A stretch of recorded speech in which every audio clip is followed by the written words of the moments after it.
The game Mouthwashing succeeds in pushing a lot of depth and background into each of its characters, even those who played a somewhat smaller role in the overall story. The Tulper ship's engineer and intern, Swansea and Daisuke, are often presented together, having a close mentor relationship and representing two ends of the same stick. One, a recovered alcoholic with a steady job, family, and loads of experience, who's nearing the end of his workable years. And the other, a playful and somewhat airheaded young man who has only just stepped away from a life of carefree partying. Ostensibly, Swansea and Daisuke have wildly different personalities and outlooks on life, but looking closer, they touch on a lot of shared themes. Seeking change, escapism, what it means to be happy. Let's first look at Daisuke, a fan favorite given his relatable interests and sunny personality. His name means big help, and he wears a pink hibiscus shirt over his uniform, a flower representing luck, happiness, and sunshine. Dai is in his early 20s, so not really a kid, but I might use the term as it's how his crewmates likely perceive him. He grew up in a decent family with parents that care about him and his future. However, he was never especially smart or hardworking. He preferred to spend his time partying and thinking about girls, more interested in working out and video games than academics or future planning. A developer Q&A revealed that his favorite Pokemon is Weregarurumon, which is hilarious and that's not a Pokemon, and makes him the only one on the ship who doesn't actually have an answer, despite being the only one who also expresses interest in nerdy things at all. Even against Curly's answer of Pikachu, which really sounds like he just answered the only one that he knows. We do know Dai played on a junior baseball team and he has a great swing.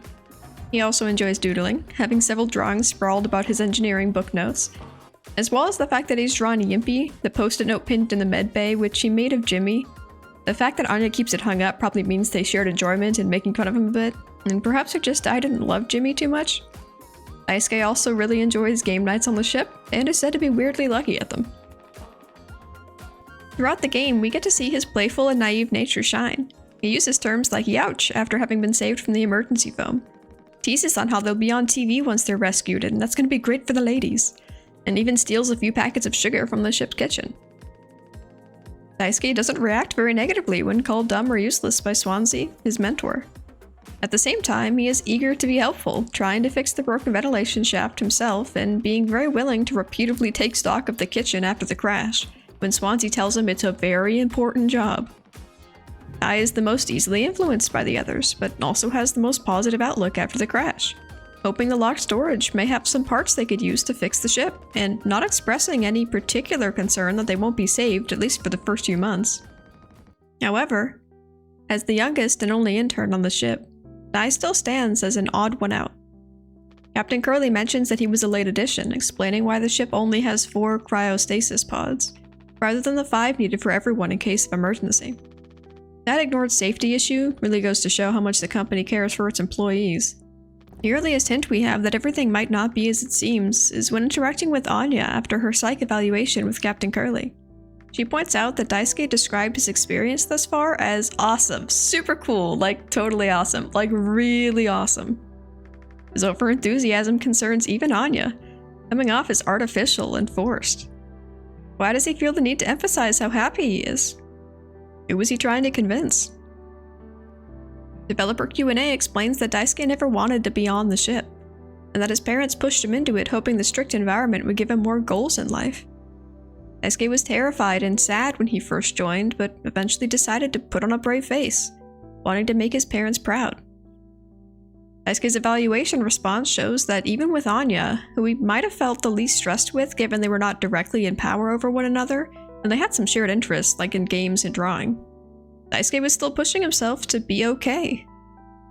He wanted to be fine, to fully embrace his new lifestyle and enjoy the remainder of his months on board. That is to say, Dai is the lowest ranked aboard a ship of adults. He is hence under a high degree of pressure, feeling the need to prove himself without anybody of equal rank to confide in. His cheery attitude, even in scary situations, is a genuine part of his personality, but it's also a method of coping, of trying to push down uneasiness and uncertainty.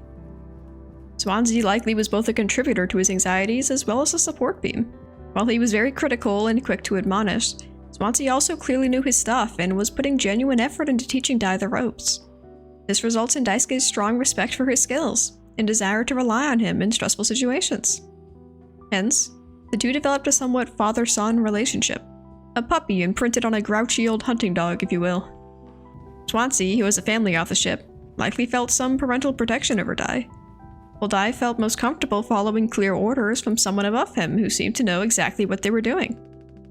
As harsh as Swansea could be, he was helping Dai to learn and was concerned for his overall safety, even if he whined about the extra work it put on him. Still, after the evaluation comment, it takes a while to learn more about Dai's internal feelings. During the birthday party, when Jimmy goes around the circle admonishing everyone after learning they're all getting laid off, Daisuke only looks down silently, not speaking up for the rest of the scene. When faced with a truly angry authority figure, he seems to shut down. He's uncomfortable with expressing negative emotions, something common with people who use comedy as a vent. This scene must have felt specifically tense from his perspective. He's just learned that all of the crewmates he's been slowly warming up to over the last many months are being fired, and has to sit there while it's blatantly pointed out that he can safely go home to mom and dad. It's incredibly awkward, and again a moment where, being the odd one out, he probably didn't know what he should or even could say. Perhaps even felt some guilt in knowing it was true, that he was in a better situation than the others, that he hadn't spent years at this career like everyone else. All he could do was sit there while the others broke down in their own ways, feeling even more a child amongst adults. We don't see Daisuke's discomfort again until Jimmy finds him drunk on mouthwash post-crash. He reveals that he felt aimless in life thus far, and that he views himself as a screw-up who hasn't done anything in his life despite being in his early 20s. He mentions his mom got him the position, the person he so wanted to make proud by convincing himself he could be successful and happy working here, and finishes by hoping she doesn't blame herself. This scene is so intensely sad because up until now he was the only member of the crew who seemed to be unconcerned about being rescued. He never visibly panicked and was making jokes months into the situation, but here, we see Daisuke having succumbed to drinking. Most likely he was just as panicked as everyone else, but again, he has a hard time expressing it sober. But now drunk, Daisuke finally feels comfortable to talk about himself in a deeper way. He hopes that his mom doesn't blame herself, because he has accepted that they're going to die. And internally, I'm sure he knows that his mom is probably going to feel responsible. The fact that he swears off the mouthwash after what seems to have been his first time getting drunk on it, given Jimmy's "you're drinking too now" comment, goes to show that he wanted to escape some strong feelings. Perhaps he just hated the bodily discomfort, or perhaps the inebriation made him think even more on his fears instead. Dai as a character touches on escapism, using a mask to cover up his deeper insecurities. The desire to change, putting so much work into actually studying and helping around the ship. The pursuit of happiness, trying to put the opportunity his mother gave him to good use and find enjoyment in his work. At the same time, he's still young and inexperienced in life. He is too easily swayed by the adults around him, too eagerly convinced. He never questions Swansea about the utility room being filled with foam, or why he must check the kitchen stock over and over again, because he fills in his lack of experience by relying on those that have more. When Anya locks herself in the medbay, he is extremely concerned for her and Curly's safety, showing his kindness. We don't get any comments on his thoughts on Curly post-crash, having believed he was the one who did it, but when Jimmy says they have to drug Swansea in order to save him, he's on board. This makes me think he never had much animosity towards him. Daisuke gives in to the drugging plan only after being convinced it's both super safe and the only way to save the others. Once they're in the utility room, he shows unwavering trust in Swansea, refusing to believe that he would save the last functioning pod for himself, and wishing they could wait to get his advice on how to best reach the medbay. He knows that it's dangerous, and he's scared. But, tragically, Jimmy appeals to his desire to please, to help, to prove himself. Daisuke wants Swansea to be proud of him. He wants to save Curly and Anya. He wants to feel useful. Jimmy tells him it's a captain's order, a demand from an adult of higher standing. So, Daisuke climbs into the collapsed vent, which is riddled with open electrical wires. He is incredibly brave, only to immediately take a horrible wound, somehow slicing himself inside the vent.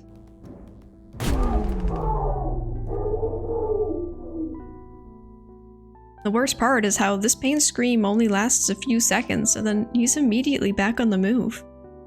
Daisuke took a life-threatening injury and immediately pressed on to get to the others, pulling his bloodied body out of the vent, up to the door and unlocking it, all while having just witnessed the dead body of Anya, perhaps the closest thing he had to a friend on the ship, who was alive only minutes ago. Daisuke apologizes repeatedly while Jimmy and Swansea panic on what to do with him. He apologizes for messing up his important mission. He apologizing for having failed to save Anya. I can't imagine the disoriented mess his head must have been in during his last moments. Guilt, regret, pain, the image of Anya. Swansea, the person he relies on most, telling him to close his eyes. Daisuke is killed by Swansea in an act of mercy, having no doctor or pain meds left for which to help him. His death likely hit many audience members viscerally, because we hate to see the Sunshine character die, especially so young. The first playthrough of Mouthwashing probably doesn't have the audience thinking about everything Dai might have been feeling either. He was just eager to help, and then he died. Daisuke is probably the most relatable character for a lot of people. His uncertainty about life, fear of failure, efforts to find happiness during hard times. His death was foreshadowed when Swansea swung the axe into the sunset image of the lounge screen. Swansea had to put out the only ray of sunshine he had. Now let's talk about him. Swansea is the ship's seasoned engineer who comes off as rough and grouchy. Normally he would be the only engineer on the ship, which is a real risky corner cut by the Pony Express. But on this mission, he was assigned an intern. Swansea is generally upset having been stuck juggling his own responsibilities while teaching an entirely untrained kid. He dislikes having to clean up after Dai's messes, and often expresses how dumb and irresponsible he finds him. At the same time, he reacts pretty humorously to Daisuke's accidentally rude remarks, and takes his role as his mentor seriously. Looking at the utility room work desk, we can see he leaves notes in his advanced math and physics books to help Dai's studies, and sets up practice tasks like the wire learning board. We can also see that Swansea is a pretty organized person, everything being stored away neatly, although he does label his shelves "Don't Touch." I love this tidbit portraying him as a very intellectual and professional person, but also preferring that everyone else keeps their distance. We can also note that Swansea enjoys listening to music while he works, mentions he has a wife and kids back home, and keeps a photo of a dog on his desk, who I believe is named Jackson? The developer Q&A also reveals that he's a bit of a sneakerhead, and gets himself a new pair each year to celebrate his sobriety anniversary, which makes sense given his sweet kicks.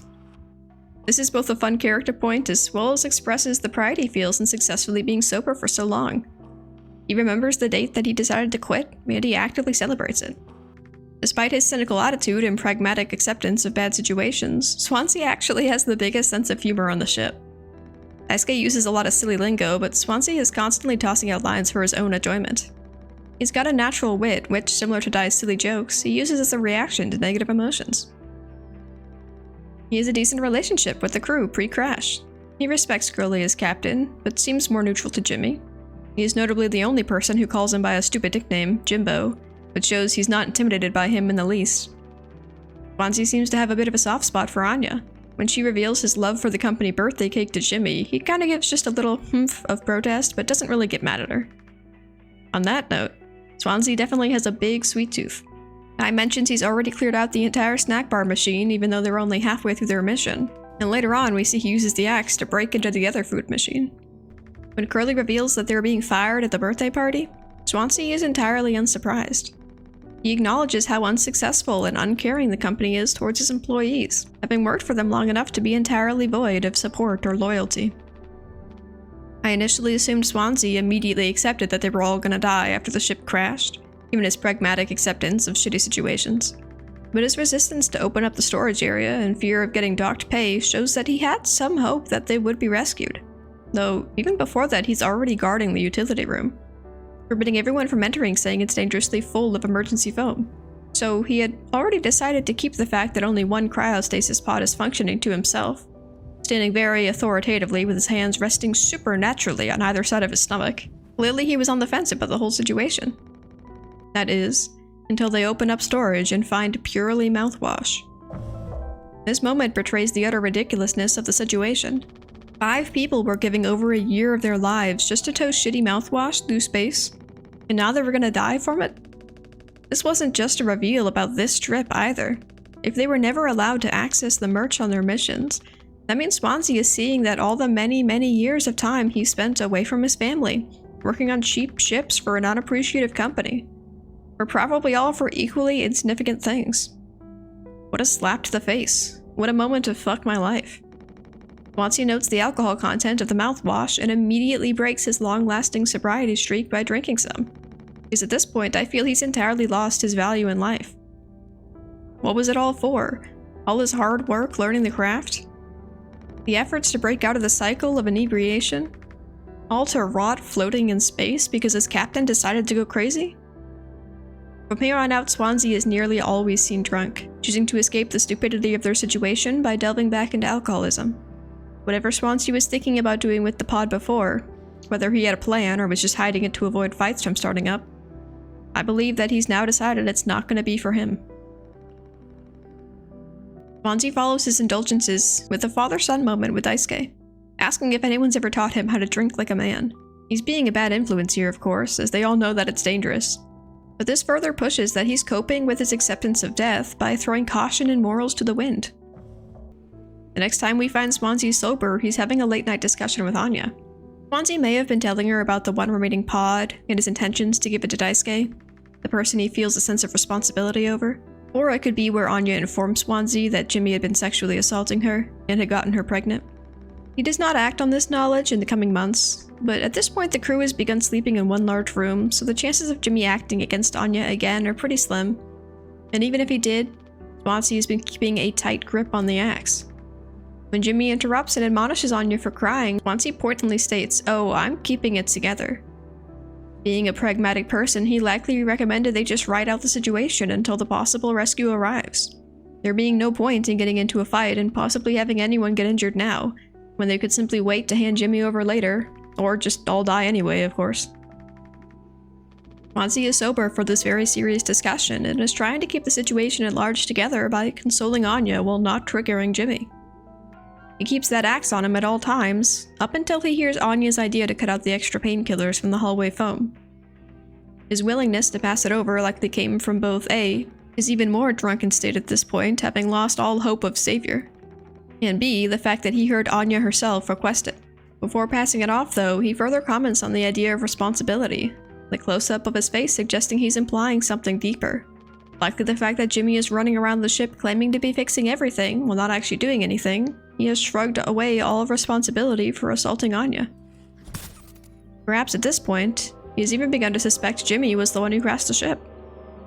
Swansea slams the axe into the sunset monitor, both foreshadowing later actions and representing the complete fracturing of the ship's happy image. Jimmy can go crack a hole in space for all he cares.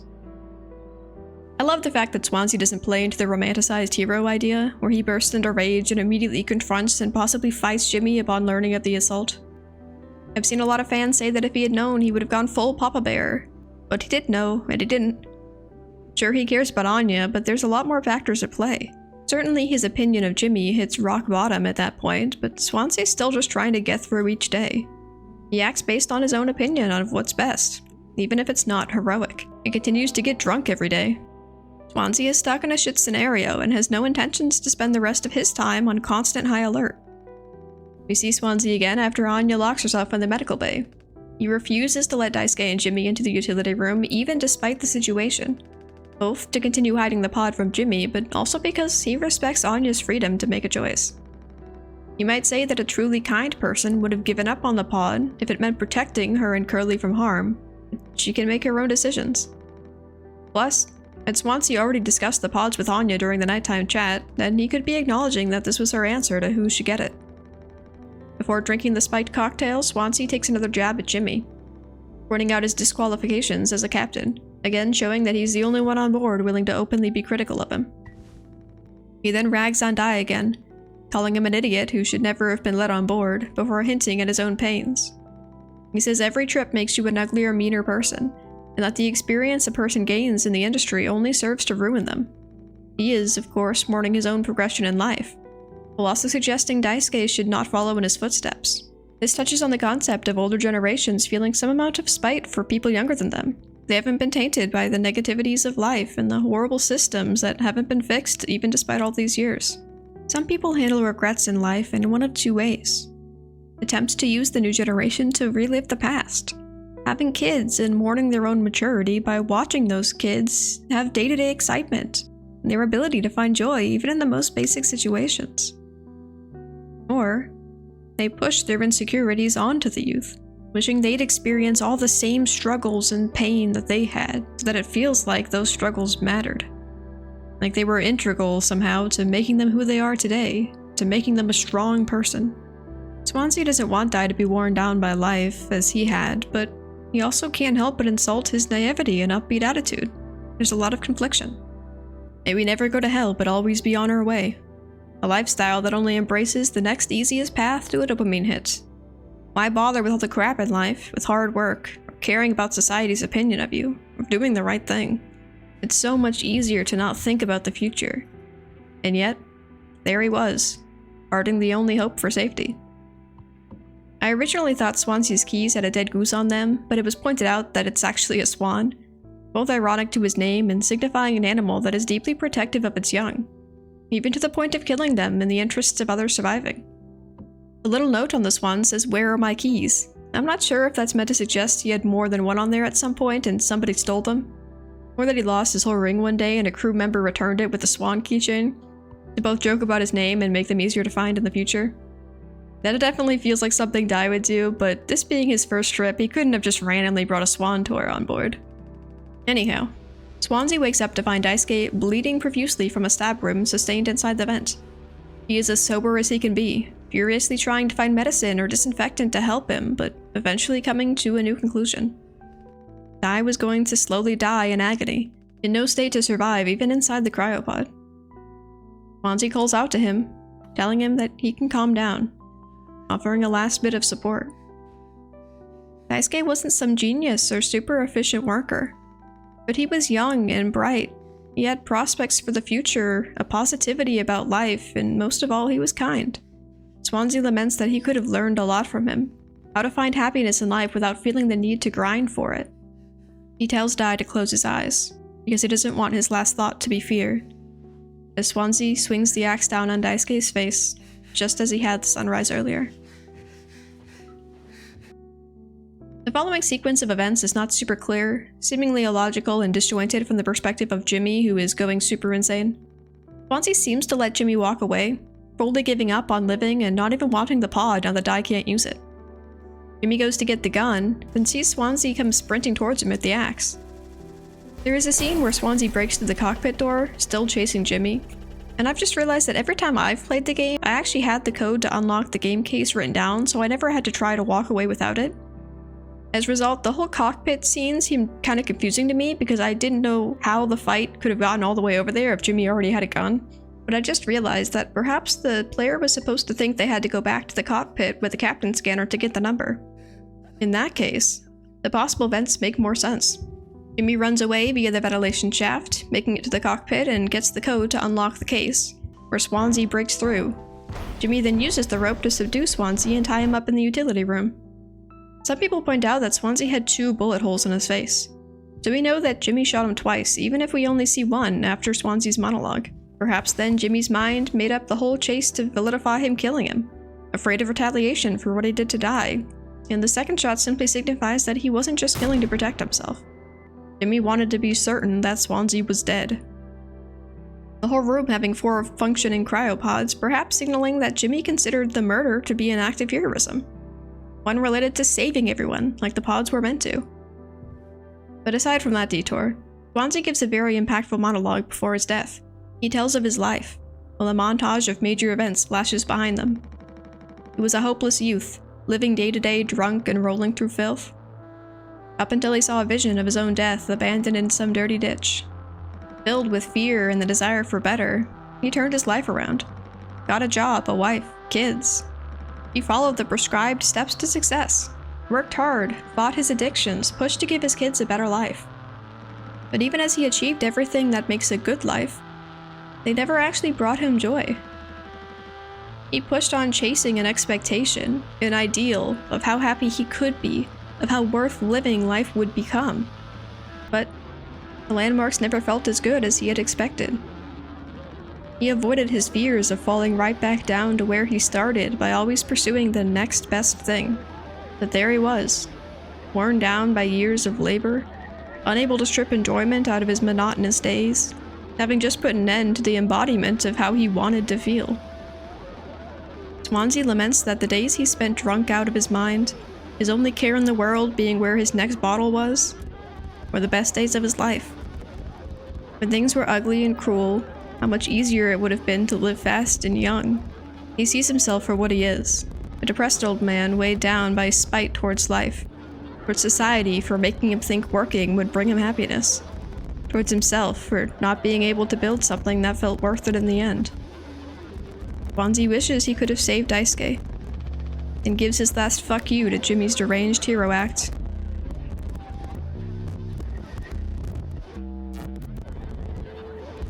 And is killed. Now, I'm sure Swansea did love his family, but a person can regret their life even if some sparks of goodness came out of it. Daisuke was the innocent youth, naively gentle, having only just started feeling the pains of life. And Swansea's light was slowly beaten out of him over the burdens of time. He was overly critical of himself in his last moments, of course. Swansea was mean, but he was also kind. But an old man who feels he represents everything wrong with life probably wouldn't see that in himself. He was the regretful future Curly was afraid of, and also a showcase on how acknowledging oneself can better a person. Jimmy and Swansea both lived through hard times, but only one of them was willing to admit that they weren't perfect. Overall, Swansea and Daisuke touch on the idea that even hard work doesn't necessarily lead to fulfillment, and that society's concept of success isn't a stamp of a good life. Shitty stuff happens to good people, and good stuff to bad. There is no correct way to live, no grand secret on how to die feeling satisfied with your one shot on Earth, and having expectations that things will go a certain way can lead to the greatest disappointments. Swansea kept pushing off feeling happy until the next goal was met, the next life step achieved. But I'm sure we all know how uneventful milestones can be. No matter how many birthdays pass, at some point you just stop feeling any older. We don't really change, but our bodies keep on aging around us. He wasn't able to reach that conceptual future joy, even despite working so hard for it.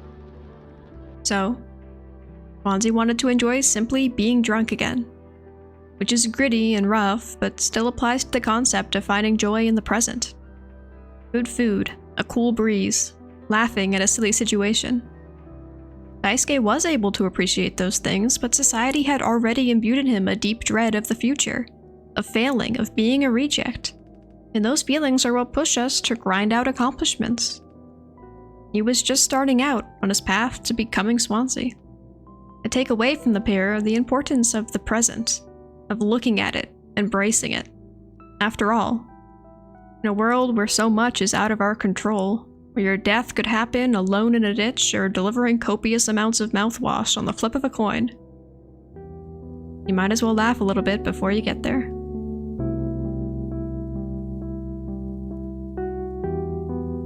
Thanks for watching. I hope you enjoyed the video. Feel free to like, comment, or subscribe. And until next time, bye.